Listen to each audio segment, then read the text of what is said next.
Hello, it's your boy Davidoff. Welcome back to Movie Monday. It is time for the DCEU rewatch. It's funny, I bought this a long time ago and I still got the one of the stickers on it. And it's a really nice cover as well for Man of Steel. It's really elite. Spectacular. I agree. I'll tell you my thoughts on this movie in a second because my thoughts actually changed on this movie, believe it or not. Then there's BVS. I'm going to watch the 3-hour version, the Ultimate Edition. Not the theatrical, so just the 3-hour version because that's the more complete version. And Wonder Woman. So yeah, there we go. We're skipping some movies. So the title screen just popped up. It's like a montage of the movie. Well, not the whole movie, obviously, but you know, like a Blu-ray would do on a title screen. But it has the Man of Steel theme song, and it's just this movie has one of the best theme songs for any superhero. Like, not the best, but one of the best. It's really damn good, man. It gives me chills every single time. No matter what you think of the movie, the theme song, oh, it's just beautiful. Also, that flight scene, I can't wait to see that again. That flight scene is just, you know, something special. I would consider buying this in 4K just for that flight scene, honestly. You DC fans, I'm sure you're going to remember Trailer 3, Man of Steel Trailer 3, one of the best trailers of all time. That showcased the fight scene. And the flight scene in the movie is just amazing, you know, spectacular. So yeah, by the way, as I mentioned, I'm skipping some movies. You see, I'm prioritizing movies that need to be watched, that, at least in my opinion, need to be watched before the Snyder Cut, and that for me is Man of Steel, BVS, and Wonder Woman. I did the fingers there, and he wasn't even on the screen. So that means no Suicide Squad, because, well, what's the point? No Shazam, even though it's very good, I do not feel it's needed. It's not really connected. It didn't even have DC intro in it, which is kind of interesting. But it's largely isolated and separated to the rest of the DCEU, so it's not necessary. Joker, obviously, is not DCEU. That's just, you know, DC. Great movie, but it's not necessary for this universe. Birds of Prey, it's in the universe, but again, not necessary for the Snyder Cut. But, you know, I did enjoy the movie. And then there's Aquaman. It's not here because it's part of my 4K collection right there. So this movie is great, and I love it. Visually amazing. Got it on 4K, but it happens after. I mean, literally, he gets the suit in that movie, which he doesn't have in Justice League. And also, they mentioned beating Steppenwolf in the movie as well. So, it literally happens after. Everything about it happens after Justice League. So, I feel I should save this for another episode, because I need to rewatch this in 4K. Haven't seen it on this amazing TV yet, this 4K OLED. So, I would very much love to make a movie one day separately, just exclusively for Aquaman, which will be coming up later this year, I think. So I'm going to skip on that one, even though I kind of want to watch it. I'm just doing movies that come before the Snyder Cut and are just necessary, I feel, to watch the Snyder Cut. I'm going to play this while I continue talking. So I think it's only fitting that I watch the 3-hour version of BVS, because that is Zack Snyder's true vision. You know, just like the Snyder Cut is his true vision. Also, you may have noticed I did not have Justice League 2017 on my collection. That is saying something, because I am the collector. If I am a fan of one movie in a series, I'll buy all of them. Alright? If I'm a fan of one Marvel movie, I'll buy the whole series of movies in that universe, you know? And I'm like that. I love all of my movies anyway. Actually, not all of them. I didn't like The Dark World, hated that. And I have it. Because I collect. And in the DCEU, you know, I collect. I have all of them except one. And I didn't buy that one because I couldn't bring myself to pay for that monstrosity again. I couldn't bring myself to pay to own that monstrosity of a movie. And the fact that Warner Brothers admitted their mistakes and actually approved this, it's just crazy to me. I think apparently it's their superiors, AT&T, Warner Media. Apparently they're the ones who let this happen, and not Warner Brothers themselves. But still, you know, it's amazing this is happening, and so soon as well. I didn't think the Snyder Cut would happen, but it's coming, and I cannot wait. We're just watching the opening scene now, you know, the giving birth scene. I remember seeing that in the cinema for the first time. I was with my mum and my cousin. It was watching a birth scene ain't the best scene to watch with your family. We just put it that way. So, as I was going to mention earlier, I actually didn't like Man of Steel before. Like, that sounds crazy, because I like it now, but you know, if any movie proves that opinions can change, for me it's this movie. There are not many movies that change my mind. You know, most movies my opinion sticks, you know. But there are some movies that flip me after rewatching a few times, and this is one of them. I watched this. How old was I? It was 2013. I've lost my math skills now. I think I wasn't I 18? I think I was 18. Birthday's in August. I was born in 95. So like, yeah, I think I was like 17, 18. Back then, you know, I was used to a bright Superman, you know, a jolly good guy. That kind of sounds cringy, to be honest, but you know, Christopher Reeve type Superman, I was used to that. So seeing this Superman, I was just like, not sure I like this version. That was just a young me, a young Superman fan, just thinking, I'm not sure I like this version. And I don't know why, because I loved Batman, and he was a very dark character, you know, especially after the Dark Knight trilogy. That's what made me get into superhero movies a lot more as well. But for some reason, a dark Superman just didn't hit well with me, and that's why I didn't like it. I didn't dislike the movie. I disliked the way they portrayed Superman. But over time, as I grew up a little bit, after watching BVS especially, he grew on me. You know, I became kind of fond of Henry Cavill's Superman. I'm just like, you know what? This guy's awesome. I like this.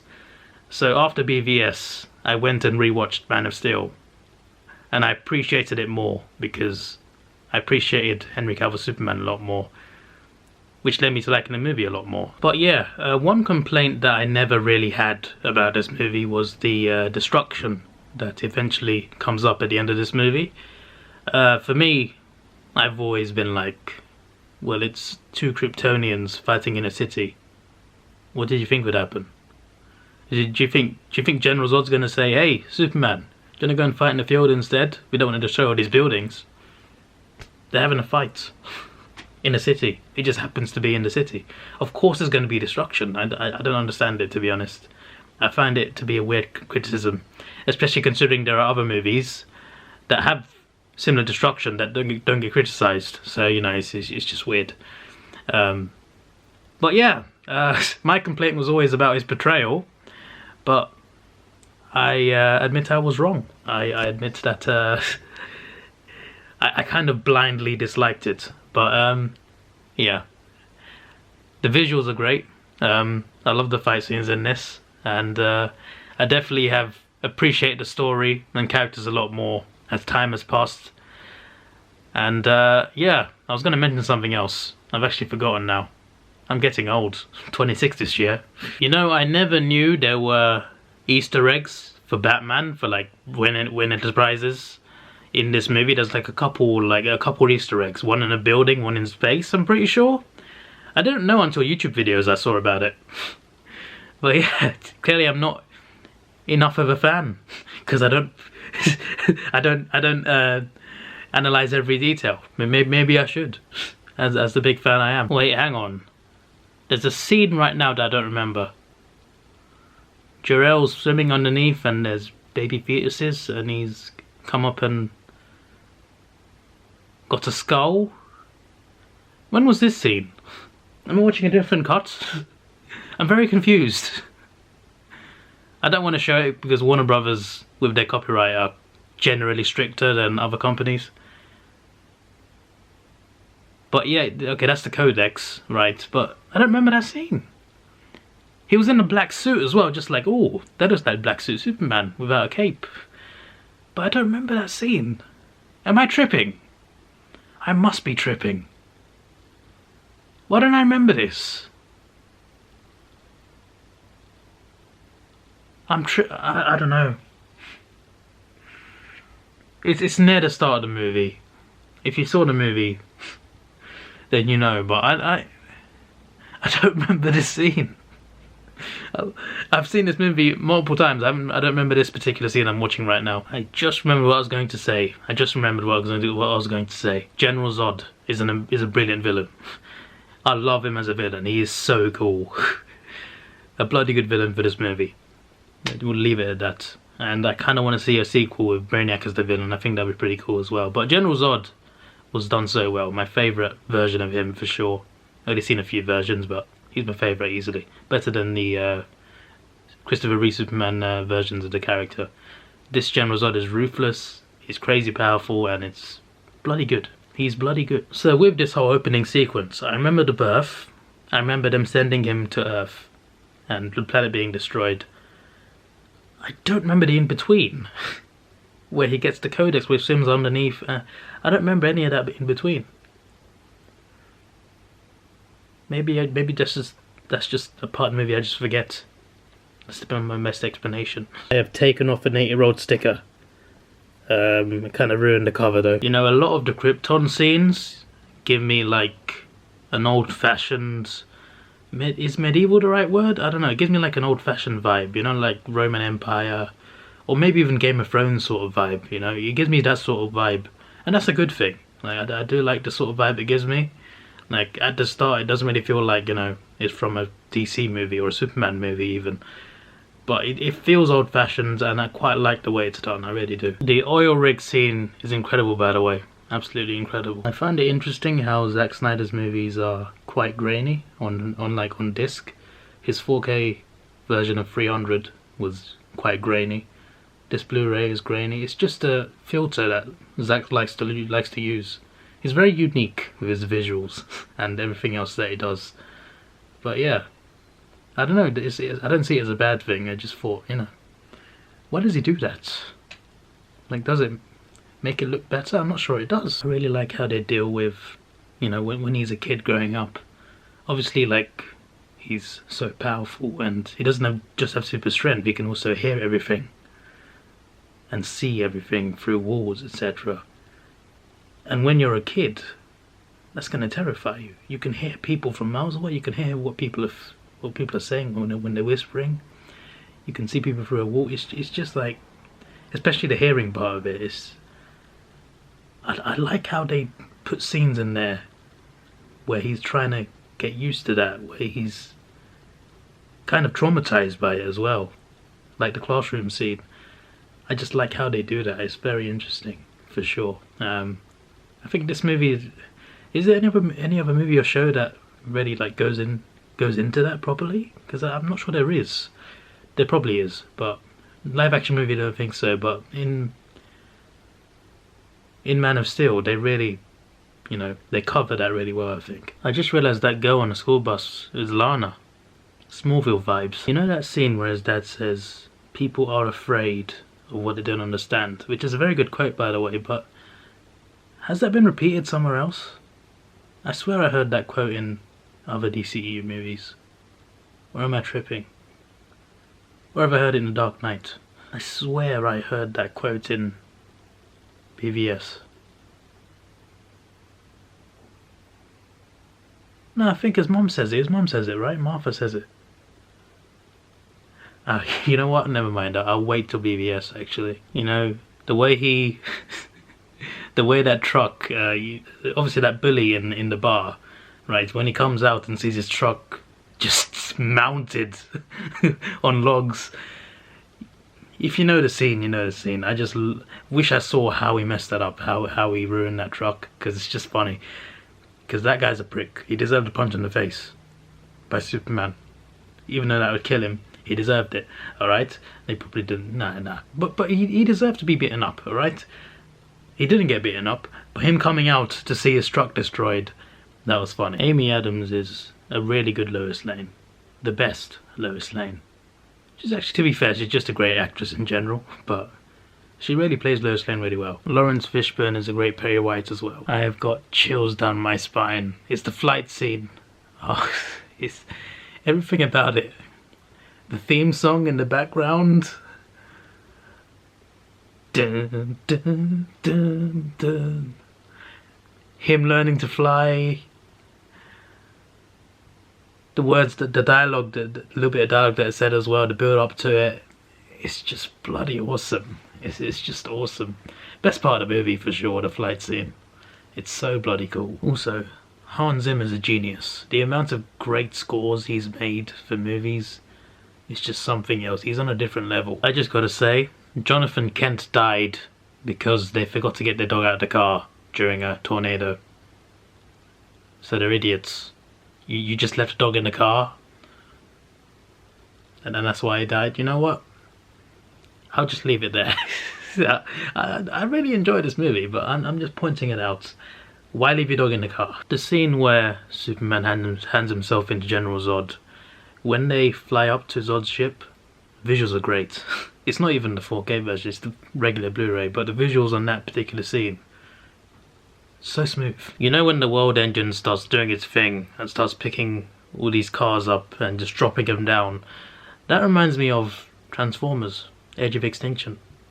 Yeah, even though that came out after, but still. The way the machine flicks everything in the air and crushes it down. There's also Lockdown Ship in Transformers 4. Does the same thing essentially. I just heard that scream. Was it the Is it called the Wilhelm scream? I know. I was told about this. I think it's called Wilhelm scream. That scream you always hear in movies. Ow! I just heard it in Man of Steel. You rarely see this scream pop up anywhere. Literally in any movie you'll find it. Noticed the LexCorp tanker in the final battle. You know, nice Easter egg there. Everything about this final battle is awesome, man. It's just an awesome sequence. Like from this initial fight in the town in Smallville and throughout, really. I'm still watching it, obviously, but everything about from the start of that battle up to the climax of the battle is just unreal, you know. So yeah, I'm at the point now where the Kryptonians have been sent to the Phantom Zone, and now he's just fighting Zod one-on-one. So it's just it's crazy destruction, but it's awesome. Wayne Enterprises satellites. I noticed. I think I missed the one in the building though. You know what's crazy? Like in BVS, you find out that Batman was there. Batman was there in the city watching. That's actually, it's crazy. It's crazy how they link that. That's pretty cool. I love the way he kills Zod. You know, absolutely snaps his neck. I wish he'd kill more people, to be honest. You know, if he'd kill more villains, that'd be great, to be honest. Because the way he killed General Zod is just bloody great, you know. And I need to see more ruthless Superman. We need him to be ruthless. My view on him has changed so much since 2013. And it's finished. Brilliant movie. I actually forgot quite a few scenes from the end as well. Yeah, I forgot a few scenes from the end, especially when he destroyed that satellite. And I missed a few. I forgot a few scenes from the start as well. I remember the rest of the movie quite well. That's weird. Or is it? If you just forget the start and the end, it's not. I mean, I remember the end, just not the epilogue of the end. You know what? Let's stop talking. BVS is next, but because his movies are so long, I gotta wait another night. Unfortunately, I got work tomorrow. I'm on to BVS now, the Ultimate Edition, the 3-hour version, because that's the one that's just a lot better. Yeah, I'm currently on the scene where it's in Metropolis, the Man of Steel final battle, and Bruce Wayne is there in the city, so you get to see it from his perspective, I guess. And yeah, it's a good scene. The opening scene, the funeral scene, and you see his parents die, you see Batman's parents die for the millionth time. We've seen it in so many movies and TV shows and even games. It's getting ridiculous now, but it was actually done pretty well in this movie, to be fair. And also visually, this movie visually, I mean, I've only seen like 10 minutes, but visually on this TV looks better than I'd seen it before. It's just a regular Blu-ray, it's not 4K anyway, but yeah, it looks a lot better on this TV. It's great. So yeah, when this movie came out, a lot of people didn't like it. A lot of people liked it as well, but a lot of people hated it, didn't like it, criticized it for many reasons. I liked it from the start, I did like it, but I also acknowledged there were mistakes in it. There were things that it did wrong. In the first hour or so, hour and a half, I guess, there were certain scenes that seemed to be all over the place. You know, it seemed a bit chunky, if that's the right word. But I do feel the 3-hour version definitely improves that a lot. I think a lot of the mistakes of the first hour and a half or so are fixed in the 3-hour version, at least in my opinion anyway. Then you get to, you know, the final hour, I guess, you know, the big climax. The movie's called Batman v Superman, and they fight for what, 8 minutes? It's even this is 3 hours, but like The cinema version was like, what, 2.5 hours? 2 hours, 40 minutes? Something like that. Batman v Superman. They fought for 8 minutes. It felt like a cop-out to me, to be honest. Despite what people say, I do think we got a clear winner. I think Batman clearly won that fight. He had Superman crying for his mum, had him on the floor. You know, I'm just saying, he won. Okay, get out of here. But the way it ended was just stupid. Obviously, they didn't stop fighting because the names were Martha. Both of their moms' names were Martha. That's not why they stopped. There's a deeper meaning. It's about Batman realizing about what type of man he'd become. You know, there's a good message behind it, but still, the way they did that scene, the way they ended that fight, it was not the way to go. I felt they could have fought something better for sure. It was a good fight though. Just it was only 8 minutes in the whole movie. But another big thing is they introduced too many plot lines, too many storylines into this movie. Like, the things you have in this movie, you could make 3-4 movies out of. Like, it's crazy. You get, in a way, like through the nightmare scene, you get like a preview of like, you know, a future movie, Justice League or something. You get Flash coming back from the future. What else you get? You get the death of Superman. You get Doomsday. The introduction of Wonder Woman, which is great, by the way. That was awesome. You know, great theme song. One of the best entrances in a superhero movie. One of the greatest theme songs. It's like it was so cool how they introduced her, and she was great in this movie. But yeah, they introduced her on top of everything else. The death of Superman. Them all teaming up. The dawn of the Justice League, I guess. Cameos from Aquaman, Flash, and kind of Cyborg. They put so much in this movie, and it was a little too much. They sort of overdid it. But despite the faults, and many of the faults I felt were fixed in the 3-hour version, despite the faults that are still there, even after the extended version, I liked it. You know, I like this movie, and I'll always appreciate it. And a lot of people had complaints that it was too dark as well. That's another thing. For me, it's just like, I want the best of both worlds. You know, I want the fun side, like what Marvel do, or what did in Aquaman as well. And I also want the dark side of superhero movies. I want to see both sides of it. So this movie being too dark, for me it wasn't too dark. For me it was, I liked it being dark, you know. As long as we get a bit of both, I don't mind. You can make some movies dark and some movies, you know, I just don't get it when you say it's too dark. Surely it's more about the director's vision, right? So I mentioned about the mistakes that they made in the first hour and a half, I guess 2 hours in this version. So like there was a lot of scenes where I felt they missed out a lot of important details. Maybe not a lot, but a few important details. And in the 3-hour version, they actually add those details in. They extend certain scenes, they add scenes in the middle to make things make more sense. Especially like in the Africa scene where Superman saves Lois, you know. They added more to that in this version, which gives it more depth. And it's not just that scene, there's quite a few scenes in the build-up where in this version they add a lot more in. Like the train station scene that I remember as well. And it really makes it a more complete story. And I'm always thinking, like, why didn't they not just release the 3-hour version in the first place? It felt like they had the 3-hour version, then they thought, hey, it's too long, let's cut this 5 minutes out, these 2 minutes out, this minute out, and it felt like they randomly did it. Let's just cut this out, this out, this out. Yes, we'll put it in the cinemas. And in this 3-hour version, there's actually it's so much more. I'm struggling to get the words out here, but it's so much more complete, if that makes sense. It's more complete. Like there are a lot of scenes that make a lot more sense in this version. And I always think to myself, they should have released this version in cinemas. It's not that people won't watch a 3-hour movie.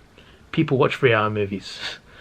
You just gotta pace it well and it will feel like less than 3 hours. I do like how brutal Batman is in this. He's always brutal. Like, he'll basically do anything but kill you, basically. He'll smash you. He'll beat you half to death. But he won't actually kill you. He will do everything apart from kill you. He'll bash your head in. He'll break your legs. He just won't kill you. In this movie, he kills you as well. It's actually, to be fair, a lot of people don't like it. Because, you know, a big part of Batman is that he doesn't kill. There's no kill rule. And I get it. Like, I don't think that's a bad criticism. I do get it. But personally, I didn't hate it that much, admittedly. Even though I'm used to the Batman that doesn't kill, seeing a Batman that actually kills was pretty cool to me. Although one thing I always had was, if he's killing now, how is the Joker still alive? How are certain villains still alive if he started killing? Surely he would have killed the Joker by now. Like, only the Batman would start killing and the Joker would still be alive. Like, he's the only... For some reason, he never kills him. It just doesn't happen. He has killed before, though. Like, in comics, even movies, Batman has killed before. He just hasn't been like a proper ruthless killer like we've seen him in BVS, going on killing sprees. But, yeah. Like, my complaint wouldn't be he's killing people. It would be, if he is killing people, why is the Joker not dead? Or other villains, you know? But it is what it is, you know? The stories have got to be told. And for the script's sake, you want to keep the Joker alive. You know, I didn't mind them putting Lex Luthor in this movie, you know, for him to be the guy that sort of indirectly, not indirectly, but for him to try to make Batman and Superman collide to try and kill Superman, and also creating Doomsday as well. I get that part, but I don't think Jesse Eisenberg was the right fit. I feel like they could have found... Like, Jesse Eisenberg is a great actor. He's a great actor, but he doesn't suit Lex Luthor. That's the issue there. That is one casting part they got wrong. Everything else, casting is pretty damn good. It's just that particular casting when just like... They got a great actor here, and they're kind of wasting him on this role.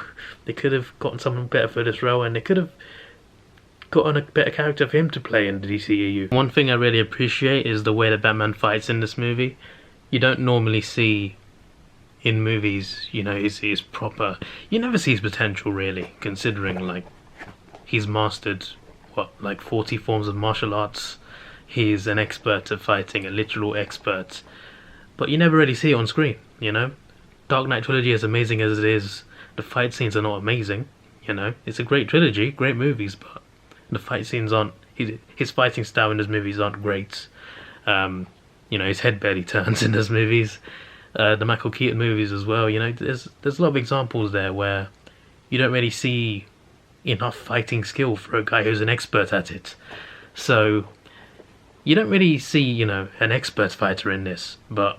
When you get to the warehouse scene, and he smashes through all of those guys, it's unreal. You know, that's easily for me the best Batman fight I've seen in a movie. Like, that was so good. There was something out of the Arkham games. Like, it was better than the Arkham games, actually. The combat, it was insane, and I cannot wait to see that scene right now. Oh my days, the nightmare scene looks bloody good on this television.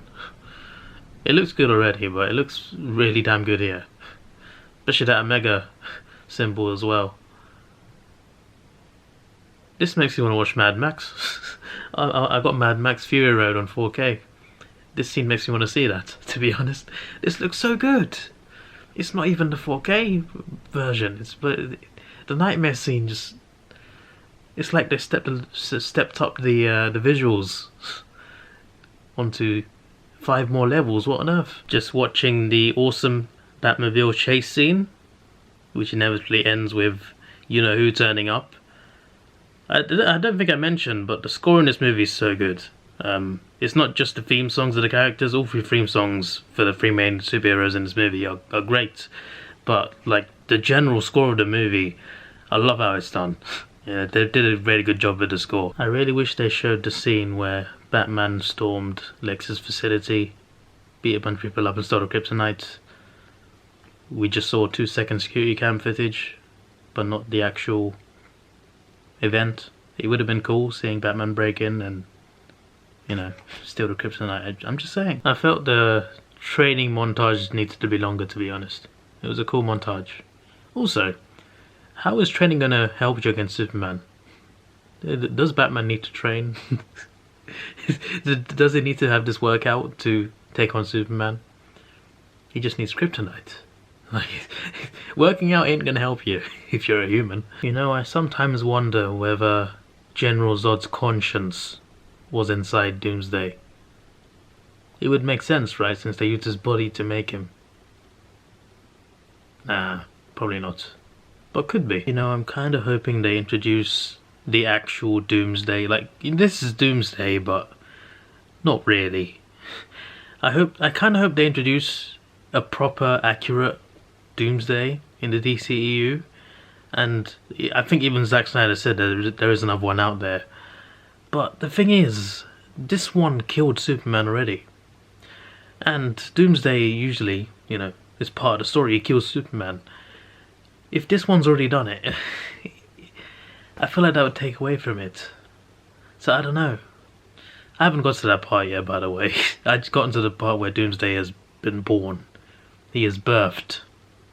Born to kill Superman. But I'm just saying, I had that thought as soon as I saw this. Also, the warehouse scene, every time you see it, it gets better and better. It's a brilliant, one of the best Batman scenes in movies. It's in terms of fight scenes especially, definitely the best fight scene from Batman in a movie. Live action anyway. You know what? The scene when they fire a nuke at Superman and Doomsday in space, that reminds me of King of the Monsters, when they fight Oxygen Destroyer at Godzilla and King Ghidorah. Because Godzilla was handling it, was beating him in the fight. Then the humans fired Oxygen Destroyer, and King Ghidorah survived, while Godzilla got weakened and almost died. In this one, Superman takes Doomsday into space to take care of the fight. They fire a nuke. Doomsday survives easily. Superman survives too, obviously. So it's a bit different, but temporarily it weakens him, right? So that's where I see this comparison. I literally just thought of this now. But that's kind of interesting though. That's kind of interesting. All I'm saying is they should have given the Kryptonite Spear to Wonder Woman. Like, she's skilled enough to be able to get him with it, kill Doomsday with it. Why wouldn't they have just given it to her? I feel like they would have killed him quite easily. I'm not gonna lie. If Wonder Woman got control of that spear, with Superman distracting him, you know, they would have killed Doomsday. I'm just saying. I know stories got to be told, and the Snyder Cut, you know, is a result of this movie.